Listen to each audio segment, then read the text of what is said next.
xamante ne moo di chronique du jour ànd si ak Mademba Ramata Dia maa ngi lay nuyu Mademba gannaaw ba ma la nuyoo ma ñëw si ponk bi ñu nar a waxtaanee muy assemblée nationale Ousmane Sonko face aux députés le 24 février. waaw bu ñu fi yàlla bàyyee incha allah mardi 24 février. day am lu xaw assemblée nationale ñu tuddee ko séance de questions d'actualité loolu da article 104 bu règlement intérieur moo ko ne premier ministre ak membre du gouvernement chaque 3 mois dañu war a janook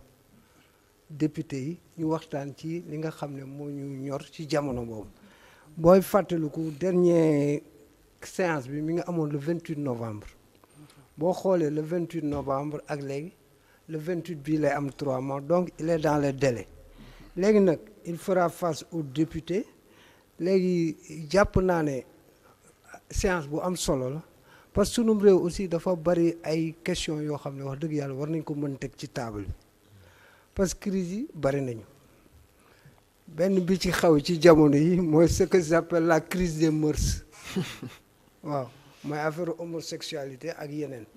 beneen bi aussi on peut l'appeler la crise sanitaire bi nag ñaari volet la am benn bi mooy la transmission volontaire du sida beneen volet bi mooy la grève des agents de santé nga am crise éducationnelle éducation bi fi mu toll nii xale yi mënuñu fexe ba def seeni compo dans le moyen secondaire chaque jour xale yi dañuy dem jàngi grève am na enseignants yi grève bu enseignants yi giwul aussi yeneen élèves yi nekk ci ne ñoom du ñu nangu seeni moroom yi jàng ñuy def finalement affaire bu compliqué nga am aussi même bu dul crise loolu moom ñor na Seydina ce que j'appelle la crise agricole maanaam wax dëgg yàlla mbéy mi campagne agricole bi moom dafa gàllu góose fi mu toll nii dara doxal béykat yaa ngi garder seen gerte fu nekk ñeneen ñi sax ñu ngi koy segal ainsi de suite surtout gerte gi franchement affaire yi métti na ci ñoom wax dëgg bon donc yooyu yëpp bu dajaloo dafay baax nag ku mel ni premier ministre nga xam ne mooy jawriñu gouvernement ak yeneen membre du gouvernement ñu ñëw toog wax ak askan wi ci yooyu jafe-jafe yooyu ñu am lan lañ ci nar. et le front social également. waaw xam nga boo nee éducation ne santé rek wax nga front social. ak yeneen donc boo jafe-jafe yi lan lañ ci nar. ak jafe-jafe yooyu aussi nan la ñuy defee pour résoudre ko parce que li am solo pour réew ak ñu koy jiite waa réew ma bu ñu sañoon seen difficulté yi ki ñu dénk pouvoir bi jéem ko régler donc mais benn mbir la ñuy craindre fi mu toll nii mooy ñoo ñuy wax député opposition maanaam bokk ci wujje gi ñooñu ñaari séance yi passé yëpp ñëwuñu ndax bii dinañ ñëw ndax duñu ñëw man jàpp naa ne la politique de la chaise vide amul njariñ comme que toujours da ngay casse di dénoncer di wax kii buñ la mayee occasion pour nga laaj wala nga toog fa mais wax dëgg yàlla war ngaa mën a teew bon la dernière fois dem nañ te amul impact parce que terewul premier ministre Ousmane Sonko ñëw na def na li mu war def parce que député aussi yow da nga doon représentant du peuple. C'est ça. askan wi nga fa teewal askan woow boo ko fay teewal nag bu sañoon nga koy représenter ni mu ko bëggee askan wi boo leen laajoon dina leen bu ñu sañoon de yow nga dem parce que boo demee di nga mën ñu suñuy préoccupation peut-être di nga ko mën a jël en compte parce que démocratie aussi dafay laaj xalaat yu waroo gis-gis yu waroo bëgg-bëgg yu waroo te l'Assemblée nationale c'est le temple par excellence de la démocratie donc boo amee opportunité et puis la politique c'est quoi c'est la gestion des opportunités la politique mooy lan c'est la gestion des intérêts la politique mooy lan c'est la gestion des situations donc yow am nga yëpp éléments yooyu facteurs yëpp réunir wax dëgg yàlla les députés là moom ma leen de waaye bu ma sañoon ñu teew gis nga ruwaay na ko de del teew parce que boo teewul ñu jël ay décisions à ta place après yow fan ngay waxee en 2007 l'opposition a commis la grande erreur de boycotter les législatives bi ñu ko boycotté ils l'ont beaucoup regretté parce que dem nañu ba mujj gi amaguñu tribune l'Assemblée est une tribune toujours léegi dañu nar a am bu ci yàlla amee chaîne parlementaire donc ça veut dire que da ngay gën a am visibilité gën a kam léegi nag li ci des mooy les crises sont là l'État est là l'opposition est là l'État ni ñu proposer des solutions yoo xam ne war nañ ci mën a génn parce que sunu réew fi mu toll nii affaire yi jaxasoo na de. mais kii Mademba am na koo xamante je crois que Thierno Alassane Sall bokk na si li mu wax que ni moom sawarul di dem si loolu mooy que ni parfois boo posé question le premier ministre bu la tontoo yow tamit doo am occasion pour tontuwaat. waaw et que nee na tamit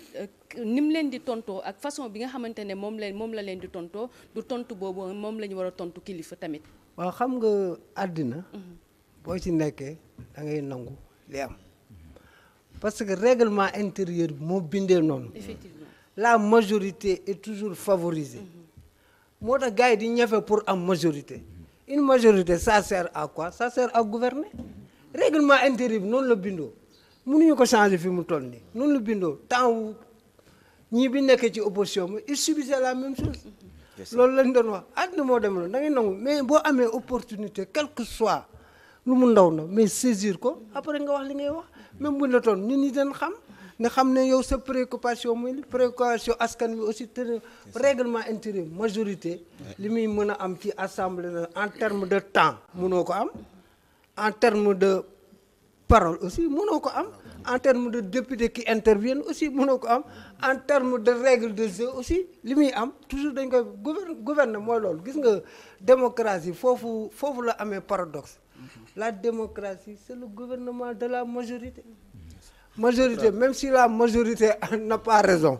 c'est la majorité donc yooyu mun mais comme il a dit man je crois que li ëpp solo duut peut-être xëy na ci anam bi lañ ma tontoo wala ci anam bële lañ ma tontoo mais puisque décision bi du yow en fait da nga teewal assemblée nationale pour sa bopp mais askan moo la jox ay xob pour yow nga teewal ko donc yow da nga am obligation en quelque sorte pour préoccupation askan wi ni nga war a taxawee assemblée nationale nga am taxawaay bu war ndax boo ko deful tamit en fait dafay mel ni comme si man dama la jox mandat pour nga dem taxawal ma yow nga dem taxawal sa bopp boo nee man bënumaa dem parce que nii la may tontoo li ëpp solo mooy question bi nga war a poser li nga xamante ni dafay refléter li nga xam ne mooy les préoccupations des populations nga poser ko le peuple bi suivre aussi c'est comme ci médias yi rek des fois yow da ngay animer émission boo xamante ni di nga poser sa invité question mu répondre la ci anam yoo xam ne da ngay xam ne lii du anam bi waroon pour mu répondre la noonu mais ki toog ci salon am di suivre am na capacité de discernement xam na ci point bi wala ci point bi qui a raison et l'autre a tort je crois que loolu moo ci ëpp solo nañuy dem ci débat yi di jébal premier ministre ak gouvernement yi question yi nu leen tontoo maintenant au bout du compte c'est le peuple qui va juger et puis en même temps aussi tribune la boo xam ne en tant que opposant war dafa mën a jaay sa bopp quoi qu'on dise parce que aussi bu ñu waxante dëgg aussi lu même bu fekkee sax dañ lay attaqué c'est-à-dire que mën nga nekk sax benn picc maanaam mën nga nekk benn pomme de terre ci bu nëpp ci saako bi daal di yàqali ci des il suffit que vraiment nga indi benn pertinence tout simplement parce que c'est que un certain Thierno Alassane Sall wala muy Pape Djibril Fall keneen bu mënti doon mais boo xoolee séance bi passé même bu fekkente ne opposition bi yëpp dañoo boycotté mais Pape Djibril Fall bu fa ñëwee daanaka dafa marqué c'est ça vu son intervention presque boo xoolee presse bi bëri dañoo ñëw daal di mettre en exergue ki nga xam moo di Pape Djibril Fall c'est ça le problème c'est-à-dire que en matière de politique boo ci xasee bay dugg il faut nga nangu confrontation il faut nangu jël engagement su ko defee au moins dina la mën a permettre aussi vraiment nga ay mën laa xam quoi xoolal ku mel ne Aïssata Tall Sall chaque fois bu defee intervention da ngay xam ne kii non ñëpp dañ koy déglu parce que xam-xam lay wax et puis am na background xam nga ñooñu dañoo baax genre député dañoo baax ñuy intervenir mais malheureusement ton frère de sang là Amadou Ba moom kenn du ko gis te il a des choses à dire parce que ku nekk ministre des finances nekk DG impôts et domaines nekk premier ministre tu as des choses à dire surtout quand on parle de finance dans ce pays là est-ce que bañu ko leen TikTok parce que aussi réponse yi day am benn dañ lay tontu boo xamante ne bu ñu paree dañ lay dagg dugal la ci réseaux sociaux loolu amul solo sëñ bi politique vraiment ay option la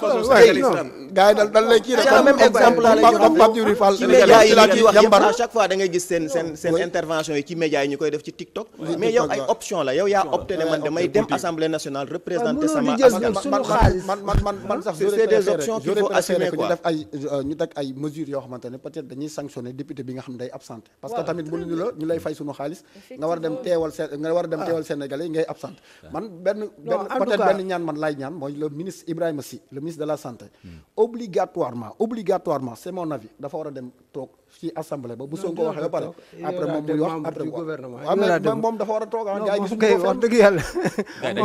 am na dossier parce que actuellement affaire yi mi ngi dem benn communiqué su ma juumul la fi maye depuis ba affaire yi amee ba tey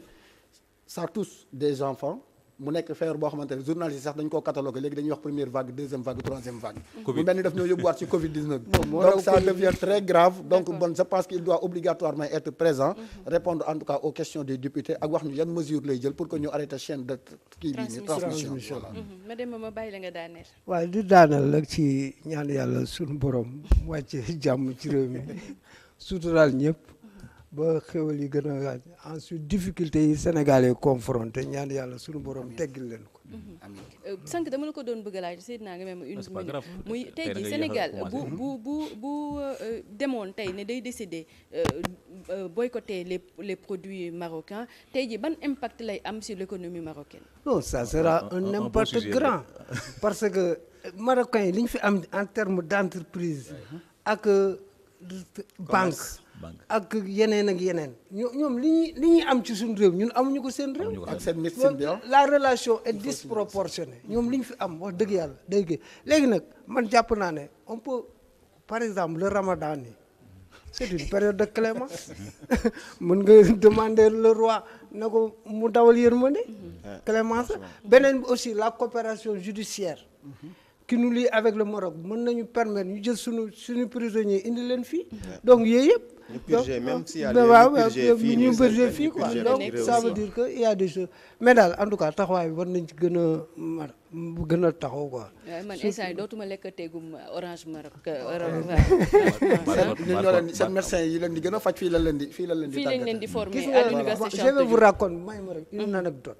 benn professeur d'université laa doon waxtaanal un jour mu ne ma gàcce gi ma gën a am ci àddina ma ne ko waaw maa ngi lay déglu mu ne ma fan laa ko am mu ne ma Maroc neen dafa feebar fii professeur de médecine mu feebar fii ñu yóbbu ko Maroc bi mu demee il était dans le coma maintenant bi mu yeewoo 10 médecins ñoo ko wër ñoom ñëpp moo leen formé 10 médecins yi doon agité wu yëpp pour faj ko moom moo leen formé nee na ma xool la relation entre un enseignant et son étudiant un enseignant et un étudiant ma xool mu ne pudeur bi dama am kersa parce que xale yi laal nañ seen sama yaram yëpp fu leen neex nen dama am kersa dama rus pourquoi ñu indi ma fii parce que mon pays n'a pas de plateau technique relevé c'est dommage. te au-delà de ça doomam yi da leen jël orienté leen fac lettres ñeneen ñi soo demee fac médecine fac science ñu ci bëri surtout fac médecine sax d'ailleurs ñoom ñoo fa bëri les Marocains depuis des années. d'accord ñu lay sant bu baax di lay gërëm Mademba Ramata Dia si jàngat bu am solo bi waaye di sant jaajëfal ñëpp ñi ma si àndaloon depuis ce matin ku si mel ni Seydina Omar Ba si coordination bi Xooxan Ndong invité actu Abdoulaye Bopp si journal bi waaye Mamadou Dieye si chronique du sport ak Mademba Ramata Dia waaye Modou Fall également ñu ngi koy nuyu si technique bi tonton Pierre si son bi Keba Thiam si caméra bi ñu bàyyi leen ngeen wéy ak